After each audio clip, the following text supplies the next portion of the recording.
My true story, from Louisiana debt. They called me dead weight at the family dinner table. I just sipped my tea, then sold the table, the chairs, and the house that held them. Mama, you walk around this house like you still own it, Megan hissed under her breath, leaning across the kitchen counter, her voice sugar-coated just enough for the guests not to hear. Do you have any idea how many months of mortgage payments we've had to float because of you? I didn't answer. I just held my cup of tea, steam rising between us like a line I no longer had the energy to cross. Honestly, she said, her voice dropping to a whisper so cold it cut through the heat of the summer evening, you only keep living because you have nothing better to do than watch us. You think we need you? I took a small sip. It tasted faintly of chamomile and something older, something bitter. In the dining room, laughter rose, clinks of forks against fine china, wine glasses full, chairs polished to gleam beneath the chandelier I had once picked out with my late husband. Tonight, they had invited half the bank staff, some for networking, others to impress, and I was seated at the children's table. Not even that, really. They had dragged in a plastic patio chair and set it beside a sideboard in the far corner of the room. My plate was paper, my cup was plastic. The fork was too flimsy to cut into the dry roast chicken I'd been served. No cloth napkin, just a torn square of paper towel. They said it was easier that way, less to clean up. I watched Megan raise her glass in the center of the main table. She looked radiant in the glow of her ambition, sleeveless silk dress, diamond studs in her ears, and a smile sharp enough to carve through stone. Before we eat dessert, she announced, I just want to thank everyone for joining us tonight. It's been a huge year, and we're preparing for another big transition. She paused for dramatic effect. Soon, this beautiful home will officially be part of our new investment trust. We're planning renovations, a total refresh. Applause, clinks, nods of approval. No one looked at me. I stared down at the cracks in the table they had pushed me beside. It was the old oak buffet I had inherited from my own mother, scratched, sturdy, heavy with stories. I remembered polishing it every Christmas. Now it held their wine glasses. Dessert was served without ceremony. I was handed a slice of cake on a napkin. No plate, no fork. I'll be out on the porch, I said quietly, though no one asked. I walked slowly, letting the screen door click shut behind me. The Louisiana night air was thick with heat, crickets singing in the grass. I stood by the rail, the same spot Tom used to lean on after mowing the lawn. I took another sip of tea. It had cooled. Inside I heard Megan laugh, loud, performative, hollow. Then I heard the sliding glass door open behind me. It was Greg, my son-in-law. He lit a cigarette, even though Megan hated the smell. She's got the paperwork ready, he said, not realizing I could hear him from the porch. Once the title clears, we can list it before September. If her mother dies this year, we'll avoid the capital gains. I didn't move. I just stood there, eyes on the garden I once planted with Emma, my granddaughter. Only the rosemary had survived. She'll sign, Greg continued. She's too far gone to know what she's doing. Megan murmured something I couldn't hear. Then laughter again. They thought I was deaf, or daft, or both. But I remembered every word. I was not always a burden. Once I was Mama. Once Megan held my hand at her father's funeral and said, You'll never be alone. I'll take care of you, always. We stood together under the mossy oak trees that day, his casket lowered into soft Louisiana soil. She wept into my shoulder like she was still my little girl, and I believed her. For a while, she kept her word. She moved me into the master bedroom. She painted the walls a soft sage, bought me new curtains, even placed a framed photo of Tom on the nightstand. She made tea for me every evening after work. She let me sit by the kitchen island while she cooked, asking about my day even if she barely listened. Then, things began to change. It started subtly, missed greetings when she came home, fewer shared meals. She began staying later at the bank. I chalked it up to stress. But stress, I've learned, is just the costume people put on when they no longer want to love you out loud. One morning I came back from a doctor's appointment and found my things piled in the hallway. The guest room is more practical, Megan had said, not meeting my eyes. We're turning the master into a home office. Greg needs space to work remotely. The guest room was smaller, colder, the window barely opened, but I said nothing. I folded my sweaters. I made the bed. A few months later, Greg's brother came to visit, just for a weekend. That weekend turned into a month. Then I was moved to the sofa in the living room. "You watch TV anyway," Megan said with a wave of her hand. "It's easier for everyone." The sofa was stiff and sagged in the middle. At night, I curled into myself like a question mark, listening to the murmur of late-night news and the hum of a refrigerator that never quite shut properly. Emma would tiptoe out sometimes to bring me a blanket. She never said a word, just tucked it gently around my knees and kissed my forehead before retreating to her room. But kindness from a child only made the absence of it from her mother louder. Eventually, even the sofa became too visible. "It's awkward," Megan said.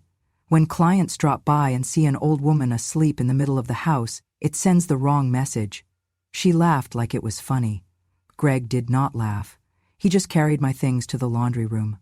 My new space was between the washer and the dryer. There was a twin mattress on the floor, a bare bulb overhead, and the smell of detergent in the walls. I did not cry. I did not ask for more. I just listened. I listened as Megan changed the locks to the drawer where Tom's documents were kept. I listened as Greg muttered about consolidating assets and liquidating equity. And one day, I noticed the key to the safe was gone. "It's safer this way," Megan said when I asked. "You get confused sometimes." I did not argue. I let her think I was confused. I let her think I was fading. They underestimated how clearly a woman remembers the shape of betrayal. The final blow came on a Tuesday. I had asked to see the savings book, not to withdraw anything, just to see it. Megan scoffed. "Mama," she said, her tone dripping with condescension, "you do not understand how property value works. You grew up thinking houses were homes, but they're assets now, tools."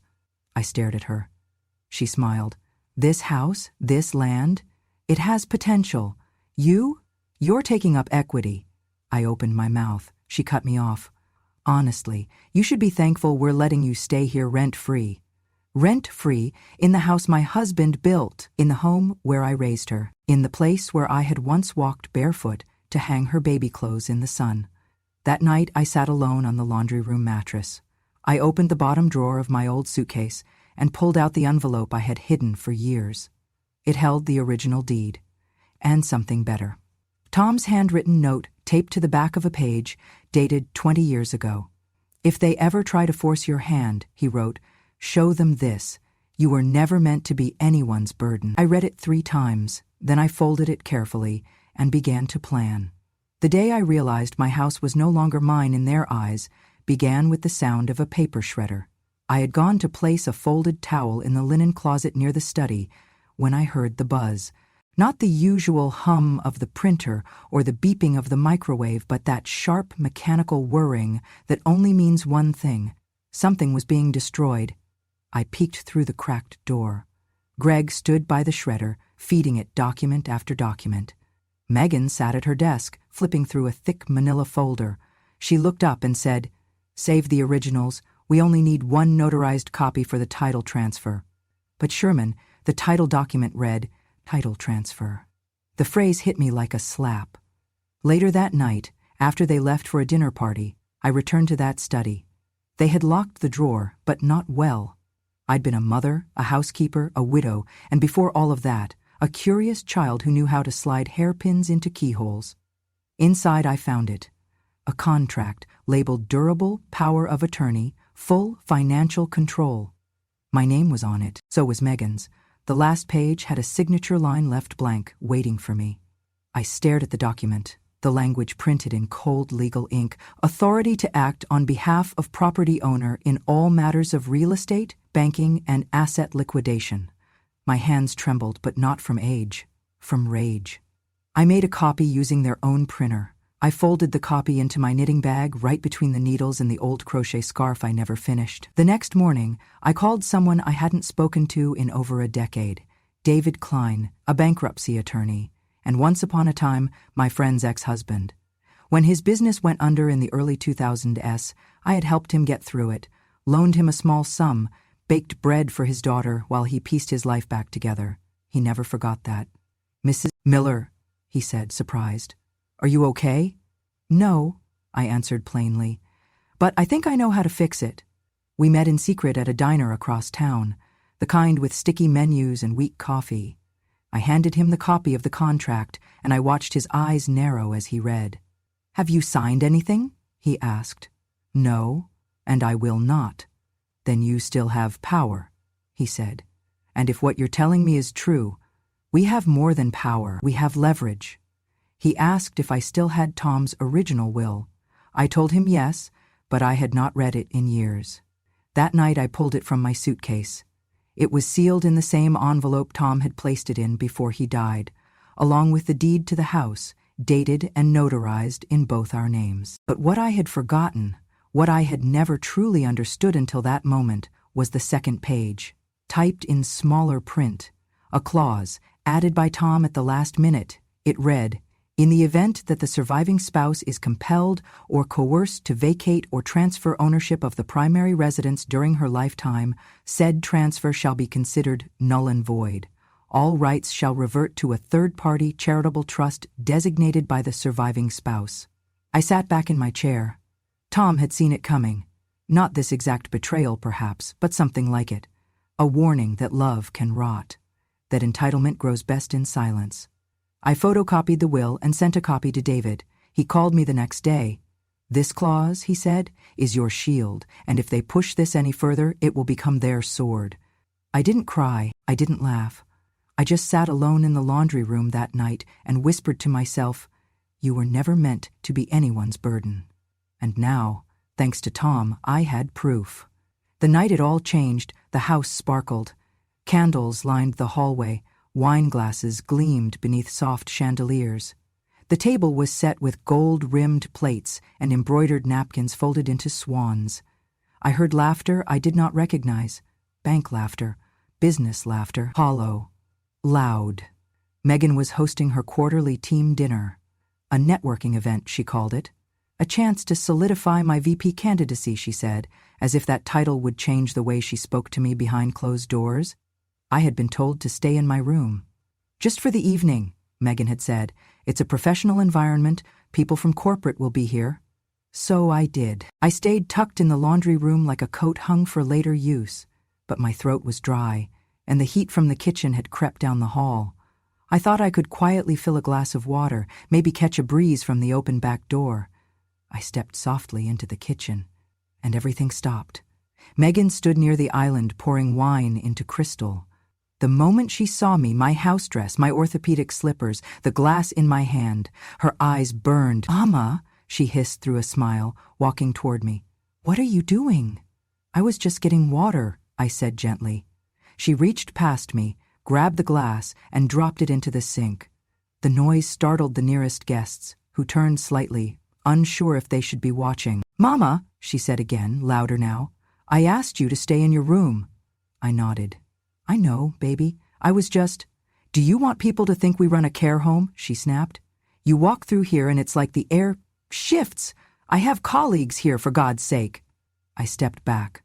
My heel caught the edge of the floor mat, and I dropped the second glass I had just reached for. It shattered, the sound sharp and final. Gasps. Megan turned to the guests, forced a laugh. "Sorry, Mama's had a long day." Then she turned back to me, her voice low and vicious. "If you had any sense left, you'd leave. Leave the house, leave the keys, and go live where you belong." I looked at her, stunned. She leaned closer. "Leave the house, Mama. If you care about what's left of your dignity, you'll sign it over and disappear. You don't belong here anymore." The room was quiet. No one stopped her. No one defended me. I nodded, slowly, and backed away from the kitchen. I walked down the hall, past the candlelight, the laughter that had resumed, and into the silence of the laundry room. I sat on the mattress, folded my hands in my lap, and listened to the celebration overhead. Then I picked up the phone. I called David. "I'm ready," I said. "I'll meet you tomorrow morning," he replied. I hung up. That night I slept without dreaming, because I no longer needed dreams. I had a plan.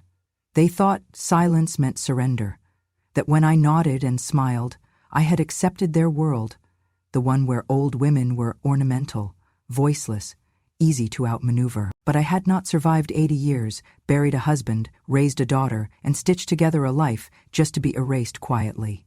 After the party, I moved quickly. David and I met again, this time in his office, surrounded by shelves of heavy books and windows that overlook the courthouse. I want to activate the clause, I told him, the one Tom left. He nodded, already a step ahead. We'll need a certified copy, a sworn affidavit from you. And Patience, she's going to think she's won. They intend to let her. We filed everything that day. Quietly. Legally. The clause Tom had added, the one designed to protect me from exactly this moment, was now officially in effect. It stated clearly, any attempt to coerce the surviving spouse to transfer, vacate, or otherwise relinquish the primary residence shall result in immediate forfeiture of said assets to a third-party charitable organization, named at the sole discretion of the surviving spouse. The ink was barely dry when Megan made her move. She brought me a new contract a week later. "Mama," she said, her voice dipped in false sugar, "we found a way to help you downsize without any stress. It's just a signature. Then we can get the paperwork filed and free up some cash for your comfort." I blinked at her, let my hands tremble just enough. "Oh," I said, "is this the form?" She smiled, almost relieved. "Yes, Mama, it's for the best. You've done so much. Let us take care of everything now." "I'm tired," I whispered, "so tired of making decisions." "That's why I'm here." I signed it. Right there in front of her, with my hand shaking and a grateful smile on my face. "Thank you," she said, kissing my cheek, like I was already gone. Within 48 hours, she had submitted the paperwork. Within 72 hours, she had listed the property as an asset in her new personal trust. She never asked why I didn't resist. She never wondered what had changed. That was her mistake. Because the moment she filed that transfer, under false pretenses, under coercion, without disclosure of the clause, she forfeited everything. David sent the documents to Maison du Silence, a non-profit legal aid and housing network I had selected weeks earlier. Their mission: protect the elderly from exploitation. Their specialty: holding predators accountable in the only language they understand: law. A letter was sent from Maison du Silence to Megan's bank, to the city clerk, and to Megan herself. It stated, due to the activation of a protective estate clause from the original will of Thomas Miller, and pursuant to elder law protections regarding coercive asset transfer, the recent change of title is invalid. As of today, the property is transferred under full ownership of Maison du Silence, as designated by the surviving spouse. I waited until the mail arrived. Megan's scream echoed through the house. She stormed into the laundry room, waving the letter like a flag of war. "What is this? What the hell did you do?" I looked up slowly from my knitting. "I did exactly what you told me," I said. "I left the house." She blinked, confused. "You said if I had any sense I'd give up the house and disappear, so I did, just not in the way you expected. You gave it to a charity," she shouted. "Are you insane?" "No, I'm protected, and now so is the house." She stared at me, stunned. "This was my future." "No," I said, "it was mine. You were just living in it." The letter arrived on a Monday, a cream envelope, thick with formality, bearing the golden seal of the Louisiana Office of Elder Rights. Megan ripped it open at the breakfast table, still in her robe, hair wrapped in a towel. I sat across from her, sipping my tea. She read the first line, then the second. Her face paled. "This is a mistake," she muttered. Greg looked up from his phone. "What is it?" She held it up like it was burning her fingers. "It says the house is no longer ours," she whispered. "It says the title transfer has been voided under elder protection law." Greg frowned. "What do you mean, voided?" I put my teacup down gently. "It means," I said softly, "that the moment you coerced me to sign that document, you lost everything." Megan turned to me, stunned. "You? You did this?" "I activated a clause your father put in place. It protects me, and others like me." She shook her head. "But you signed it? I have the contract." "And I have the original will," I said. "Filed, certified, and reviewed by an attorney before you ever handed me that pen." Greg grabbed the letter. His eyes darted across the text. Transfer of deed nullified, ownership reassigned, donation to Maison du Silence. He slammed it down. "This can't be legal." But it was. 2 days later, a journalist from the local paper called, then another from Baton Rouge. Then the evening news ran a headline: "Bank exec accused of coercing elderly mother into signing over home. Asset returned to nonprofit." Megan was asked to step down, pending investigation. By the end of the week, she was gone from the bank. Her office emptied, her email shut down, her photo was removed from the leadership page online, and the house? It was no longer quiet. Volunteers came, painters, electricians, counselors. They transformed the place, my home, into something greater. A shelter and legal aid center for elderly women pushed out of their own families. They kept the kitchen as it was. They let me stay in the sunroom. But they replaced Megan's crystal with ceramic mugs, and on the gate they installed a bronze plaque that read, "This was once the home of a woman called a burden. Now it is a place where burdens are lifted." Megan never returned, and I did not miss her. She came one rainy afternoon, storming through the front doors of Maison du Silence like she still had a right to them. Megan wore black heels, a trench coat too expensive for the weather, and a face twisted with something between disbelief and fury. I was sitting in the sunroom, folding linens with one of the volunteers, when I heard her voice echo down the hall. "I want to speak to my mother," a staff member gently told her. "She's in a session." "She's not in a damn session, she's hiding," Megan snapped. I stood and walked to the hallway, as calm as the tea I'd just finished steeping. "I'm here," I said. Megan turned, eyes burning. She looked thinner, paler, like someone who had been living on caffeine and rage for a week. Her voice trembled when she spoke, not with sadness, but with something much colder. "You ruined me." I didn't flinch. "You humiliated me.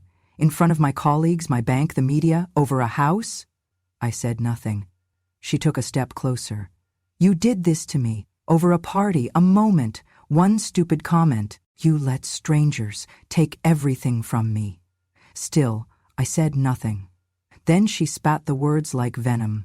"You're a bitter, vengeful old woman. You didn't just live long, you lived just long enough to make sure I suffered." She expected an outburst, a slap, a cry.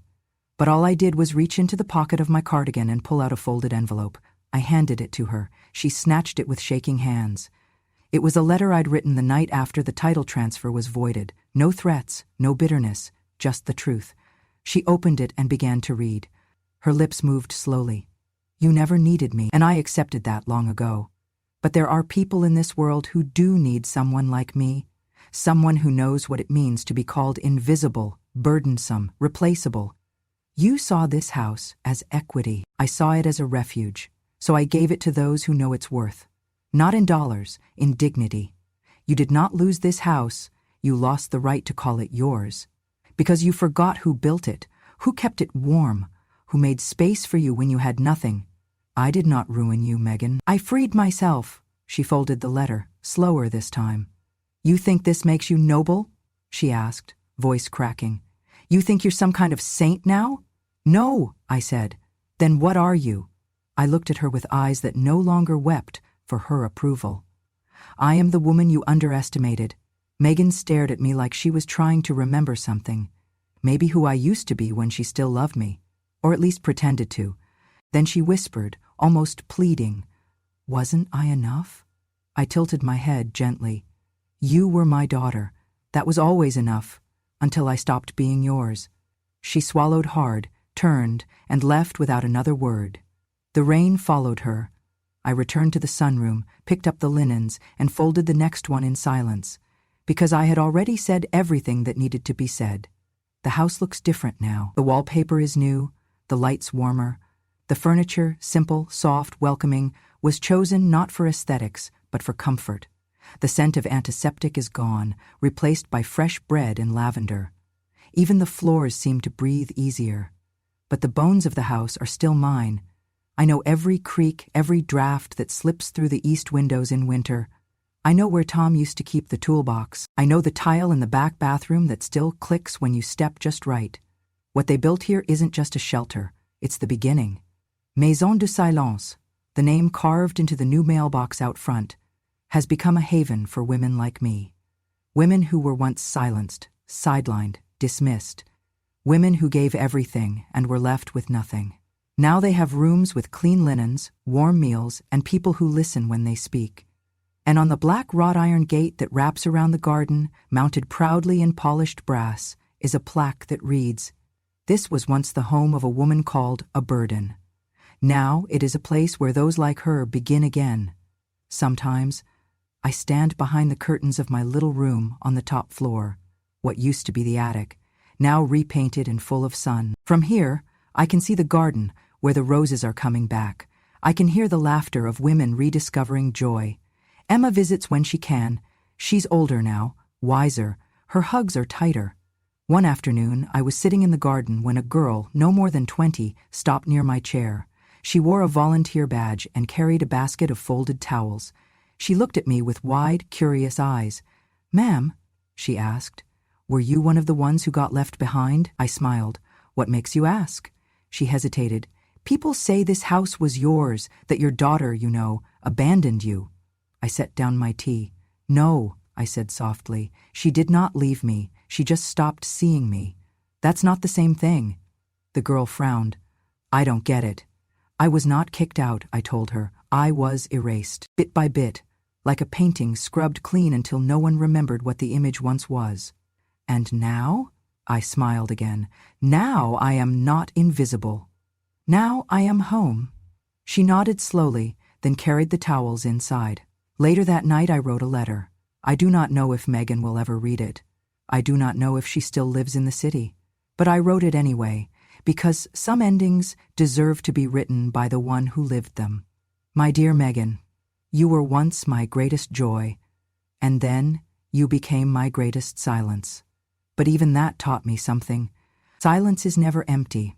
It's just waiting for the right voice to fill it. I did not give this house away to punish you. I gave it away to protect others like me, women who do not have the luxury of lawyers or surviving spouses who saw the danger before it came. I had a voice. I used it. That is not vengeance, that is grace. I wish you peace, not because you deserve it, but because I deserve to wish it. And if you ever wonder who I am now, just look at the plaque on the gate. I am the woman they called a burden, and I am still standing. Mama, I folded the letter, placed it in a drawer beside my window, and closed it. Outside, the garden glowed under moonlight, no longer a battlefield, just a beginning. I thought my story had already ended. I thought the last chapter had been written when the house changed hands, when Megan walked away, when the plaque went up on the gate, and I stood behind it, proud and alone.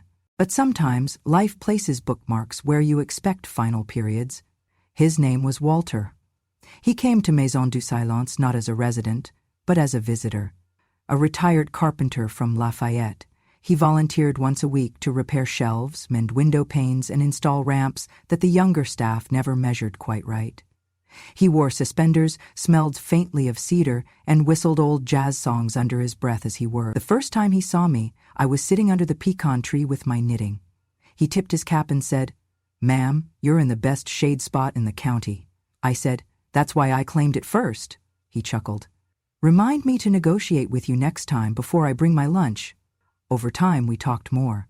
About nothing at first. Weather, books, whether the squirrels had declared war on the tomato plants. Then about more, his late wife, my Tom. The ache that lives in your bones when you've been quiet too long. He never pried, he never pitied, he just listened. One day, he brought 2 mugs of chicory coffee and sat beside me on the bench without asking. He handed me one. "I don't mean to presume," he said, "but I think we've both had our fill of being alone." I looked at him, at his steady hands, the deep lines in his face that spoke of things lost and survived, and I said, "I think presuming is underrated." So we began. Slowly, carefully. He built me a small writing desk by hand and installed it under the attic window, where the sunlight touched just right. I taught him how to make sweet potato pie from scratch. We read aloud to each other, Faulkner mostly, and Maya Angelou when the day needed healing. One spring morning, he asked me to dance. There was no music, just birdsong and the rustle of wind through the camellias. But he held me close, his hand gentle against the small of my back, and we moved like 2 people who finally understood how to step in time. "You know," he whispered, "there's more world out there, still waiting." I nodded. I just never thought I'd see it again. "Then let's go see it together." We did. We started with the small things. A weekend in Natchez, where we walked the riverbank and held hands like teenagers. Then Charleston, where he bought me a scarf that matched my eyes, and I told him he was being ridiculous, and secretly never took it off. By the end of that year, we had a map with pins in 12 states. We rode trains, slow and scenic. We stayed in bed and breakfasts run by widows, with stories even longer than mine. We drank coffee in Texas diners and tea in Vermont inns. We sent postcards back to Maison du Silence, addressed not to staff, but to the women who once believed their lives had shrunk too small to move. We told them, "You're not done." We told them, "There's joy left." We told them, "It's never too late to be seen." Eventually, we stood together at the edge of the Grand Canyon. The wind was cold, the sky huge. Walter reached for my hand. "We could stop here," he said, "or we could keep going." I squeezed his fingers. "We keep going. We always keep going." Back at Maison du Silence, our room still waits for us. The attic window still glows in the morning, but these days we live mostly in motion, two souls who refuse to fade, two hearts that learned that silence can remember pain, but also it can choose joy. And joy, once chosen, doesn't ask your age. It simply opens the door. We never expected to settle anywhere again. But joy, much like love, does not always ask for permanence. It only asks for presence. Still, one spring evening in Savannah, as we sat beneath an oak tree laced in Spanish moss, Walter looked over at me and said, "Do you think they miss us back home?" I smiled. "I think they remember us. That's enough." But something stirred in me. Something not quite longing, not quite closure, just a tug, a whisper of roots reaching back through the soil. The kind of feeling only a place that once tried to erase you can give when you finally return on your own terms. So we came back, not to reclaim the past, but to honor what grew from it. Maison du Silence welcomed us like we had never left. Women hugged us in the hallways, slipped notes into our coat pockets, whispered, "You gave me courage." Walter rebuilt the front steps. I started a writing circle on Tuesdays. We called it The Second Voice. We wrote letters we never sent. Letters to mothers, to daughters, to younger selves. One woman, soft-spoken and nearly 90, wrote, "They said I was too forgetful to be useful, but I remember every name of the children I raised. That's not memory loss. That's love prioritizing." Another, barely 60, wrote, "I was married 35 years, and still no one ever heard me sing. Now I hum every morning when I make coffee." Sometimes we read them aloud. Sometimes we just folded them into envelopes and left them in the old cedar box we kept on the fireplace mantel. The box was engraved with one phrase: "Truth is not volume, it's endurance." One autumn day I sat in the garden, watching two new residents plant lavender near the gate. A young social worker, fresh out of college, full of eager kindness, sat beside me and asked, "What do you hope this place becomes in 10 years?" I looked out over the yard. "At peace," I said. "Not busy? Not bigger? No, just at peace. A place where no woman's silence is mistaken for surrender ever again." She nodded, and for a long while we just watched the leaves turn. Walter brought out 2 cups of tea, one for each of us. He kissed the top of my head. I leaned into him. Our lives are not grand now, not loud, but they are full. We still dance in the kitchen. We still trace maps on the back of postcards. We still sit in the sun and speak without needing to explain why we are smiling, because we are seen, and because the door that once closed on me now stays open for others. This house, once a battleground, is now a lighthouse, and every story we tell inside it lights the way. Thank you for listening. If you stayed until the end of this story, then maybe, just maybe, you understand what it means to be called invisible, and still choose to stand tall, to be silenced, and still choose to speak, to be discarded, and still build something no one can ever take away from you. This was not just a story about betrayal, it was about rebirth, about dignity reclaimed in silence and power found in knowing exactly who you are, even when the world insists you are nothing more than a burden. Because on Grandma True Stories, we do not tell tales of pity. We tell stories of women who remember, who endured, who were underestimated and used that underestimation as a weapon. Women who do not raise their voices because they never needed to. All they had to do was wait for the world to hear what they already knew. So, If this story made you feel something, if you've ever been told to sit down, to shut up, to get out of the way, if you've ever watched someone try to erase your worth with a whisper or a signature, then this is your place. Subscribe to Grandma True Stories for more real, emotional, unforgettable stories told from the front porch of quiet lives. Stories of betrayal, of quiet revenge, of mothers who were never weak, just patient. Click that subscribe button, turn on notifications, share these stories with someone who needs to know. Revenge has no expiration date, and the quietest women in the room often hold the sharpest truth. We'll be right here, waiting, watching, remembering, and when we speak, you'll never forget it.